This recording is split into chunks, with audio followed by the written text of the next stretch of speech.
Hello friends, knowledge मंडली में आप सभी का स्वागत है। आपकी तैयारी को लगातार और अनवरत जारी रखते हुए एनईपी यानी कि नेशनल एजुकेशन पॉलिसी पर आधारित क्वेश्चन सीरीज काका सीरीज पार्ट 32 आज हम करने वाले हैं।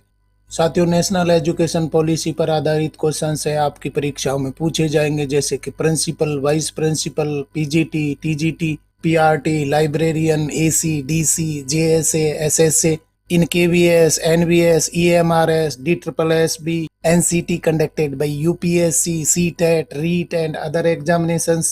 इन सभी परीक्षाओं के एकेडमिक पार्ट में ये क्वेश्चंस हैं वो जरूर पूछे जाएंगे, इसलिए एनईपी पर आधारित क्वेश्चंस हैं वो कवर किए जा रहे हैं काका सीरीज में। तो चलिए साथियों, देख लेते हैं एनईपी 2020 यानी कि नेशनल एजुकेशन पॉलिसी पर आधारित क्वेश्चन सीरीज काका सीरीज पार्ट 32 का पहला क्वेश्चन देख लेते हैं। 621 Which technology platforms will be encouraged for online training of teachers? शिक्षकों के ऑनलाइन प्रशिक्षण के लिए किन प्रौद्योगिकी प्लेटफॉर्मों को प्रोत्साहित किया जाएगा? गूगल क्लासरूम, माइक्रोसॉफ्ट टीम्स, स्वयं या दीक्षा, जूम। शिक्षकों के ऑनलाइन प्रशिक्षण के लिए किन प्रौद्योगिकी प्लेटफॉर्मों को प्रोत्साहित किया जाएगा? सही उत्तर हमारा हो जाएगा सी, हो जाएगा स्वयं या दीक्षा। स्वयं और दीक्षा जैसे प्लेटफॉर्म को ऑनलाइन प्रशिक्षण के लिए काम लिया जाएगा। सही उत्तर हमारा हो जाएगा सी, हो जाएगा। अगला सवाल देख लेते हैं। 622 what has the national mission been set up to provide to universities college teachers? विश्वविद्यालय या कॉलेज शिक्षकों को क्या प्रदान करने के लिए राष्ट्रीय मिशन की स्थापना की गई है? To conduct research projects, to provide financial support to students, to offer short and long term mentoring, professional support to teachers, to organise international conferences. विश्वविद्यालय या कॉलेज शिक्षकों को क्या प्रदान करने के लिए राष्ट्रीय मिशन की स्थापना की गई है? सही उत्तर हमारा हो जाएगा सी, हो जाएगा। To offer short and long term mentoring and professional support to teachers, मतलब कि राष्ट्रीय मिशन की स्थापना की गई है किसके लिए? शॉर्ट और लॉन्ग टर्म मेंटरिंग देने के लिए, साथ में प्रोफेशनल डेवलपमेंट के लिए। सही उत्तर हमारा हो जाएगा सी, हो जाएगा। To offer short and long term mentoring, professional support to teachers. Question देख लेते हैं। 623 what areas will in service continuous professional development for college and university teachers focus on? CDP के बारे में बहुत ज़्यादा चर्चा हो रही है। सीडीपी का फुल फॉर्म है कंटिन्यूअस प्रोफेशनल डेवलपमेंट। ये स्कूल एजुकेशन के साथ में कॉलेज और यूनिवर्सिटी टीचर को भी दिया जाएगा। कॉलेज और यूनिवर्सिटी के टीचर को सीडीपी देने का फोकस बिंदु क्या है? Research methodology, teaching learning processes, sports coaching techniques, financial management skills. College और विश्वविद्यालय के शिक्षकों के लिए सेवाकालीन सतत व्यावसायिक विकास यानी कि सीडीपी है वो किन क्षेत्रों पर ध्यान केंद्रित करेगा? सही उत्तर हमारा हो जाएगा यहाँ पर बी, हो जाएगा टीचिंग लर्निंग प्रोसेसेज।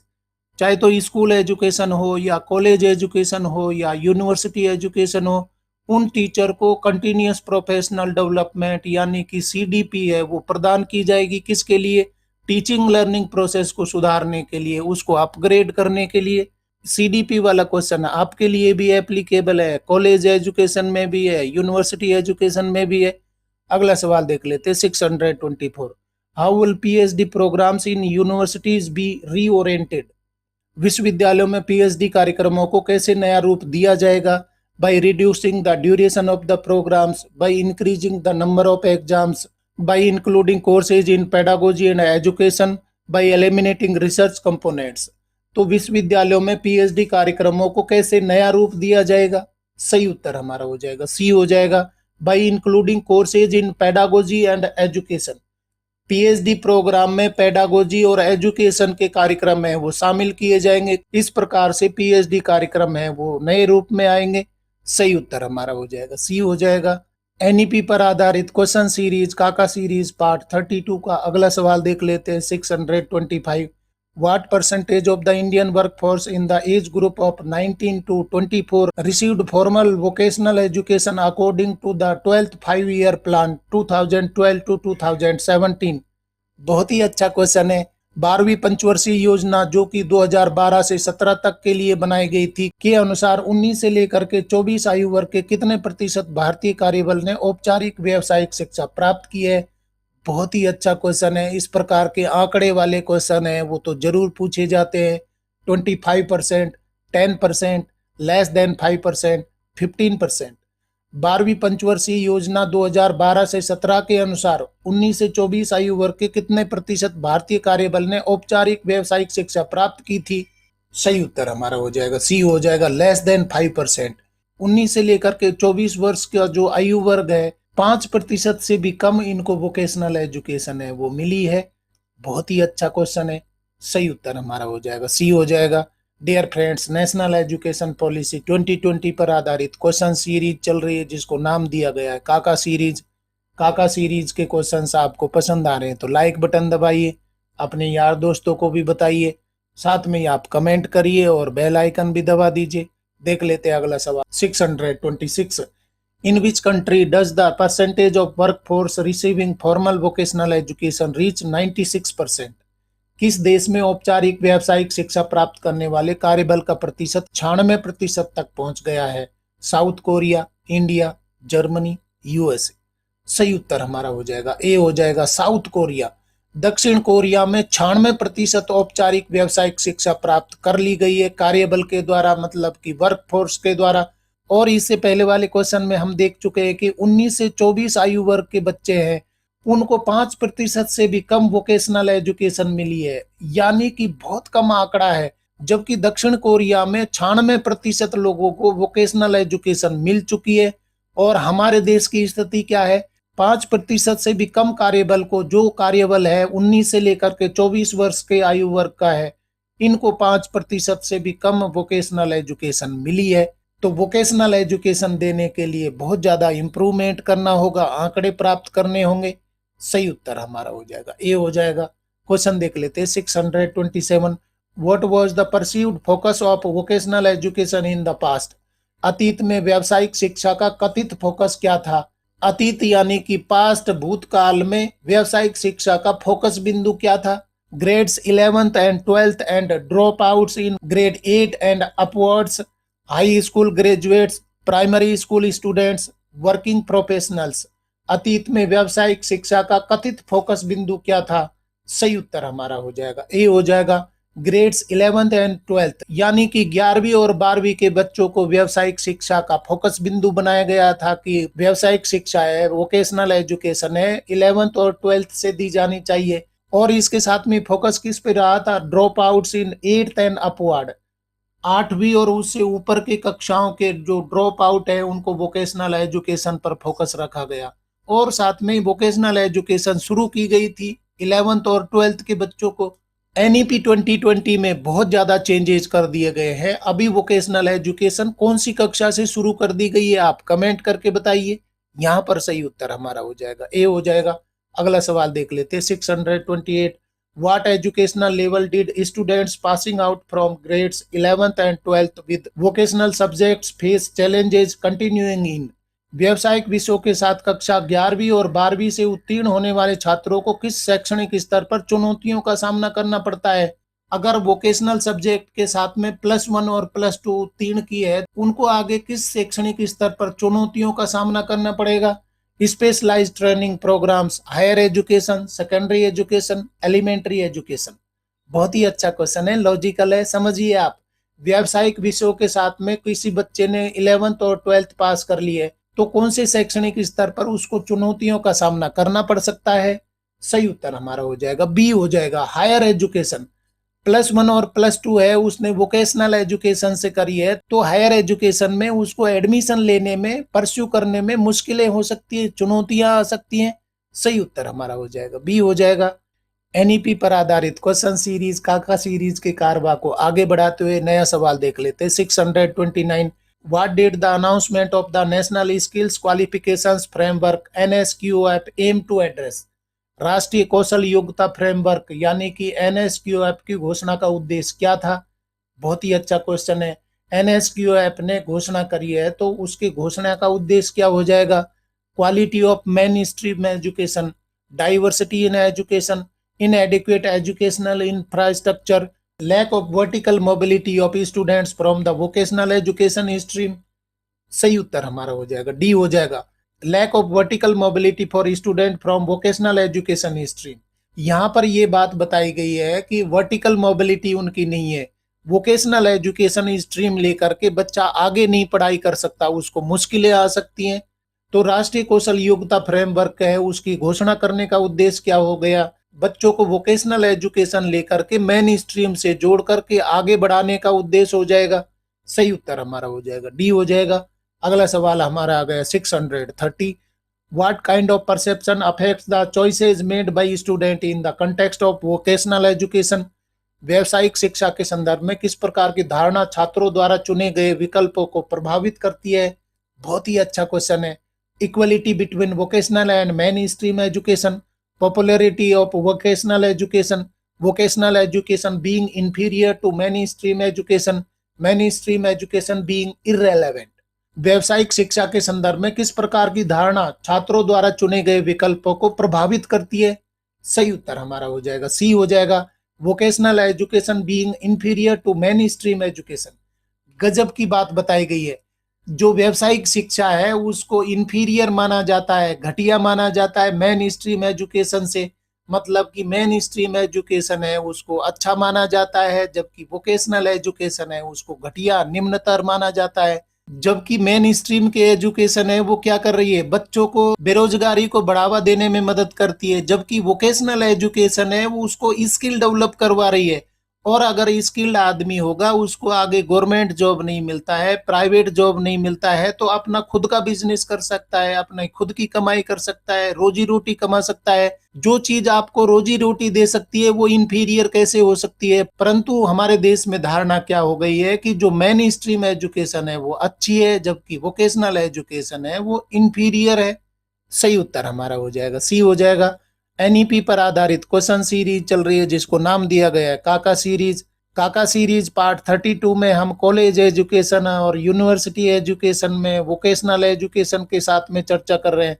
इन पर आधारित क्वेश्चंस हैं वो तो परीक्षाओं में पूछे ही पूछे जाएंगे, क्योंकि एकेडमिक पार्ट में आपके एनईपी होगा, साथ में ही एनसीएफ होगा, स्कूल मैनेजमेंट होगा, ये सब चीजें ही तो शामिल की जाएंगी। कोई नई बात शामिल की जाएगी तो आप कमेंट करिए। अगर आपको आज के क्वेश्चन पसंद आ रहे हैं तो लाइक बटन दबाएं, अपने यार दोस्तों को भी बता सकते हैं, कमेंट भी आप कर सकते हैं। देख लेते हैं नया सवाल 631। What is one of the AIIMS of the policy towards vocational education integration into main stream education. व्यवसायिक शिक्षा को मुख्य धारा की शिक्षा में एकीकृत करने की नीति का एक उद्देश्य क्या है। अभी तक क्या हो रहा था, वोकेशनल एजुकेशन और मेन स्ट्रीम एजुकेशन को अलग अलग रखा गया था, परंतु एनईपी ने क्या किया है, वोकेशनल एजुकेशन को इंटीग्रेट कर दिया किसके साथ में, मेन स्ट्रीम एजुकेशन के साथ में। तो यहाँ पर कोई सुपीरियर नहीं होगा, कोई इंफीरियर नहीं होगा, हर बच्चे को कोई न कोई स्किल मिलेगा। तो इस एकीकृत नीति का क्या उद्देश्य हो जाएगा, ऑप्शन देख लीजिए। Eradicating vocational education, emphasizing the dignity of labour, promoting only main stream education, reducing the importance of vocational education. कौन सा उत्तर ठीक हो जाएगा। आप एलिमिनेशन मेथड भी अपनाइए। 3 ऑप्शन है, यहाँ पर नेगेटिव सेंस दे रहे हैं, जबकि एक सही हो रहा है। सही उत्तर क्या हो जाएगा, बी हो जाएगा। Emphasizing the dignity of labour, vocational education को मेन स्ट्रीम से जोड़ने का उद्देश्य क्या हो जाएगा, जिससे कि डिग्निटी ऑफ लेबर को बढ़ावा मिले, मतलब कि श्रम को सम्मान मिले। इसके लिए वोकेशनल एजुकेशन को मेन स्ट्रीम से जोड़ने का उद्देश्य हो जाएगा। सही उत्तर हमारा हो जाएगा बी हो जाएगा। बाकी ऑप्शन देखिए। इरेडिकेटिंग वोकेशनल एजुकेशन को खत्म करना, बिल्कुल नेगेटिव सेंस में।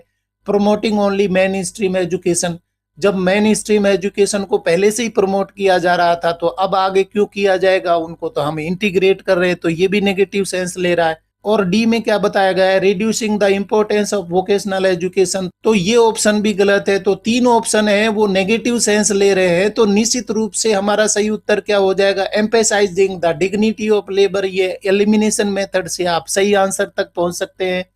अगला सवाल देख लेते हैं 632। According to the policy at what stage will vocational exposure be integrated into education institutions. नीति के अनुसार व्यावसायिक प्रदर्शन को शिक्षा संस्थानों में किस स्तर पर एकीकृत किया जाएगा। Tertiary education, primary school, middle and secondary school, higher education. नीति के अनुसार यानी कि एनईपी 2020 के अनुसार व्यावसायिक प्रदर्शन वोकेशनल एक्सपोजर को शिक्षा संस्थानों में किस स्तर पर एकीकृत किया जाएगा, यानी कि लागू किया जाएगा। सही उत्तर हमारा हो जाएगा सी हो जाएगा, मिडिल एंड सेकेंडरी स्कूल। हम इससे पहले वाले क्वेश्चन में देख चुके हैं कि वोकेशनल एजुकेशन है वो ऑफर किया जाता था सिर्फ 11वीं और 12वीं के बच्चों को, परंतु अभी इस वोकेशनल एजुकेशन को शुरू कर दिया गया है। कहाँ से? मिडिल और सेकेंडरी स्कूल एजुकेशन से ही कर दिया गया है, जिससे कि वोकेशनल एजुकेशन और मेन स्ट्रीम एजुकेशन है उनको इंटीग्रेट किया जा सके और डिग्निटी ऑफ लेबर को बढ़ावा दिया जा सके। बहुत बड़ा चेंज है, बहुत बड़ा बदलाव है स्कूल एजुकेशन के लिए। सही उत्तर हमारा हो जाएगा सी हो जाएगा। नया सवाल देख लेते हैं 633। What will be ensured through the proposed integration of quality vocational education into higher education? उच्च शिक्षा में गुणवत्तापूर्ण व्यावसायिक शिक्षा के प्रस्तावित एकीकरण के माध्यम से क्या सुनिश्चित किया जाएगा? Concentration only on academic subjects, exclusion from vocational training at higher levels, every child learns at least one vocation skills and is exposed to several more, minimal exposure to vocational skills। तो उच्च शिक्षा में गुणवत्तापूर्ण व्यावसायिक शिक्षा के प्रस्तावित एकीकरण के माध्यम से क्या सुनिश्चित किया जाएगा? सही उत्तर हमारा हो जाएगा सी हो जाएगा। Every child learns at least one vocation skills, बहुत बड़ी बात बताई गई है कि हर बच्चे को कम से कम एक वोकेशन स्किल है वो सिखाया जाए, and is expose to several more, उसके सामने बहुत सारे स्किल्स है वो रखे जाए, एक्सपोजर दिया जाए, परंतु कम से कम वो एक स्किल सब्जेक्ट है वो जरूर ले। सही उत्तर हमारा हो जाएगा सी हो जाएगा। अगला सवाल देख लेते हैं 634। What will the emphasis on various India related vocations promote? Bharat से जुड़े विभिन्न व्यवसायों पर जोर किसको बढ़ावा देगा? Exclusivity of certain vocations, reduction of indigenous art forms, importance of various vocations involving Indian arts and artships, inadequacy of Indian arts। Bharat से जुड़े विभिन्न व्यवसायों पर जोर किसको बढ़ावा देगा? सही उत्तर हमारा हो जाएगा सी हो जाएगा। इंपॉर्टेंस ऑफ वेरियस वोकेशंस, यानी कि बहुत सारे कौशल को महत्व दिया जाएगा जिनमें इंडियन आर्ट्स और आर्टशिप है वो भी शामिल होंगे। सही उत्तर हमारा हो जाएगा सी हो जाएगा। अगला सवाल देख लेते हैं 635। What percentage of learners through the school and higher education system should have exposure to vocational education by 2025? 2025 तक स्कूल और उच्च शिक्षा प्रणाली के माध्यम से कितने प्रतिशत शिक्षार्थियों को व्यावसायिक शिक्षा देने का लक्ष्य है? 60%, 40%, 70%, 50%। What percentage of learners through the school and higher education system should have exposure to vocational education by 2025? 2025 तक कितने प्रतिशत स्कूल और उच्च शिक्षा प्रणाली के माध्यम से शिक्षार्थियों को व्यावसायिक शिक्षा देने का लक्ष्य रखा गया है? गजब का क्वेश्चन है, इस प्रकार के क्वेश्चंस हैं वो तो जरूर पूछे जाते हैं। सही उत्तर हमारा हो जाएगा डी हो जाएगा 50%। 50% जो बच्चे पढ़ रहे हैं उनको कम से कम व्यावसायिक शिक्षा है वो दी जाए। कब तक का लक्ष्य रखा गया है? 2025 तक जितने भी बच्चे स्कूल और उच्च शिक्षा में पढ़ रहे हैं उनका 50% है उनको व्यावसायिक शिक्षा है वो दी जाएगी। सही उत्तर हमारा हो जाएगा डी हो जाएगा। डियर फ्रेंड्स, एनईपी पर आधारित क्वेश्चन है आपकी परीक्षाओं में मिलने वाले हैं, जैसे कि PRT, TGT, PGT, vice principal, principal, AC, DC, in EMRS, KVS, NVS, BSSB, CTET, REET and other examinations.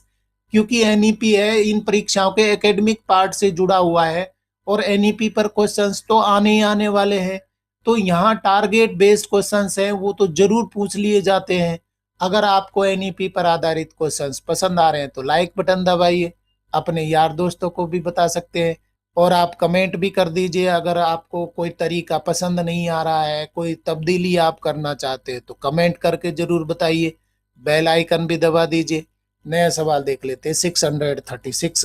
What is the key sustainable development goal associated with the alignment of vocational education targets? व्यावसायिक शिक्षा लक्ष्यों के संरेखण से जुड़ा प्रमुख सतत विकास लक्ष्य कौन सा है? गोल 6.1, गोल 5.5, गोल 3.2, गोल 4.4। व्यावसायिक शिक्षा लक्ष्यों के संरेखण से जुड़ा प्रमुख सतत विकास लक्ष्य कौन सा है? इनमें से कौन सा सस्टेनेबल डेवलपमेंट गोल है जो जुड़ा हुआ है वोकेशनल एजुकेशन के टारगेट से? सही उत्तर हमारा हो जाएगा डी हो जाएगा, गोल 4.4। यानी कि गोल 4.4 है वो किससे जुड़ा हुआ है? वोकेशनल एजुकेशन से जुड़ा हुआ है। वोकेशनल एजुकेशन के टारगेट इस गोल में निर्धारित किए गए हैं। एसडीजी गोल 4.4 में वोकेशनल एजुकेशन को टारगेट बनाया गया है। एसडीजी गोल कौन से होते हैं, इससे पहले वाले वीडियोज में हम चर्चा कर चुके हैं। आप पहले वाले वीडियो देखिए और समझिए सस्टेनेबल डेवलपमेंट गोल क्या होते हैं। सही उत्तर हमारा हो जाएगा डी हो जाएगा। अगला सवाल देख लेते हैं 637। What is the term used for important vocational knowledge development in India which will be made accessible to students through integration into vocational education courses? Bharat में विकसित महत्वपूर्ण व्यावसायिक ज्ञान के लिए किस शब्द का प्रयोग किया जाता है जिसे व्यावसायिक शिक्षा पाठ्यक्रमों में एकीकरण के माध्यम से छात्रों के लिए सुलभ बनाया जाएगा? हुनर ज्ञान, लोक विद्या, कुशलता ज्ञान, शिक्षा ज्ञान। भारत में विकसित महत्वपूर्ण व्यावसायिक ज्ञान के लिए किस शब्द का प्रयोग किया जाता है जिसे व्यावसायिक शिक्षा पाठ्यक्रमों में एकीकरण के माध्यम से छात्रों के लिए सुलभ बनाया जाएगा? व्यावसायिक ज्ञान के लिए एक शब्द का उपयोग किया जाता है जिसको व्यावसायिक शिक्षा पाठ्यक्रमों में जोड़ा जाएगा, छात्रों को उपलब्ध करवाया जाएगा। तो वो शब्द कौन सा हो जाएगा? व्यावसायिक ज्ञान से संबंधित कौन सा शब्द हो जाएगा? सही उत्तर हमारा हो जाएगा बी हो जाएगा, लोक विद्या। लोक विद्या शब्द को व्यावसायिक ज्ञान के लिए उपयोग किया जाता है। सही उत्तर हमारा हो जाएगा बी हो जाएगा। बहुत ही अच्छा सवाल है, पूछा जा सकता है। इस प्रकार के छोटे छोटे क्वेश्चन है वो भी पूछे जा सकते हैं। और साथियों कोई नया तरीका है तो आप प्लीज कमेंट करिए। अगला सवाल देख लेते हैं 638। By when will vocational education be integrated into all school and higher education institutions in a phased manner? व्यावसायिक शिक्षा को चरणबद्ध तरीके से सभी स्कूल और उच्च शिक्षा संस्थानों में कब तक एकीकृत किया जाएगा? By 2030, over the next decade, in the next 5 year, with in 2 years. तो व्यावसायिक शिक्षा को फेज मैनर में सभी स्कूलों में और उच्च शिक्षा में कब तक एकीकृत किया जाएगा? सही उत्तर हमारा हो जाएगा बी हो जाएगा, ओवर द नेक्स्ट डेकेड। मतलब अगले दशकों में स्कूल शिक्षा और उच्च शिक्षा में व्यावसायिक शिक्षा को एकीकृत कर दिया जाएगा, व्यावसायिक शिक्षा को लागू कर दिया जाएगा, फेज मैनर में लागू कर दिया जाएगा। सही उत्तर हमारा हो जाएगा बी हो जाएगा। क्वेश्चन देख लेते हैं 639। What does GER stand for in the context of the development of vocational capacities? व्यावसायिक क्षमताओं के विकास के संदर्भ में GER का क्या अर्थ है? इस प्रकार के फुल फॉर्म है वो भी परीक्षाओं में पूछ लिए जाते हैं। Group educational ratio, gross enrolment ratio, global employment rate, general educational requirement. तो GER का फुल फॉर्म क्या हो जाएगा? वोकेशनल कैपेसिटीज डेवलप करने के लिए। सही उत्तर हमारा हो जाएगा बी हो जाएगा, ग्रोस एनरोलमेंट रेशो। यानी कि ग्रोस एनरोलमेंट रेशो को बढ़ावा दिया जाएगा, किसके लिए? वोकेशनल एजुकेशन के लिए। सही उत्तर हमारा हो जाएगा बी हो जाएगा। और साथियों देख लेते हैं नेशनल एजुकेशन पॉलिसी पर आधारित क्वेश्चन सीरीज, काका सीरीज पार्ट 32 का अंतिम सवाल 640। How will hire education institutions offer vocational education in partnership with industries and NGOs? उच्च शिक्षा संस्थान उद्योगों और गैर सरकारी संगठनों के साथ साझेदारी में व्यावसायिक शिक्षा कैसे प्रदान करेंगे? गजब का क्वेश्चन है, इसको मैं इंपॉर्टेंट कहूंगा। ऑन देयर ओन और in partnership, only in partnership with NGOs, exclusively through industries, through vocational education organisations. उच्च शिक्षा संस्थान उद्योगों और गैर सरकारी संगठनों के साथ साझेदारी में व्यावसायिक शिक्षा को कैसे प्रदान करेंगे, बढ़ावा देंगे? सही उत्तर हमारा हो जाएगा ए हो जाएगा, ऑन देयर ओन और इन पार्टनरशिप। या तो वो अपने स्वयं के लेवल पर या पार्टनरशिप से व्यावसायिक शिक्षा है वो प्रदान करेंगे। सही उत्तर हमारा हो जाएगा ए हो जाएगा, ऑन देयर ओन और इन पार्टनरशिप। इस तरीके से साथियों काका सीरीज पार्ट 32 के अंतिम क्वेश्चन तक हम पहुंच गए हैं और अभी तक हमने 640 क्वेश्चंस हैं कंप्लीट कर लिए। ये सारे क्वेश्चंस हैं एनईपी पर आधारित है और एनईपी है आपकी परीक्षा में पूछी जाएगी क्योंकि ये आपके एकेडमिक पार्ट को कवर कर रहा है। इसलिए एनईपी पर आधारित क्वेश्चन सीरीज, काका सीरीज के सारे क्वेश्चंस को आप देखिए और अपनी सफलता को एक नई दिशा दीजिए।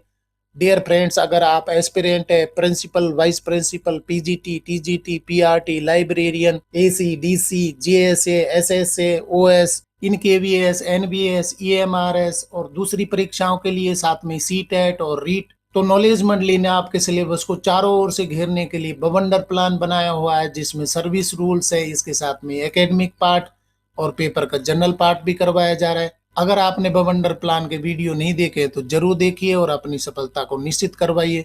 डियर फ्रेंड्स, एनईपी पर आधारित क्वेश्चन सीरीज काका सीरीज पार्ट 32 के क्वेश्चंस आपको पसंद आए तो लाइक शेयर करें और चैनल को सब्सक्राइब करना तो बहुत ही जरूरी है क्योंकि नॉलेज मंडली is the right choice. Thank you very much.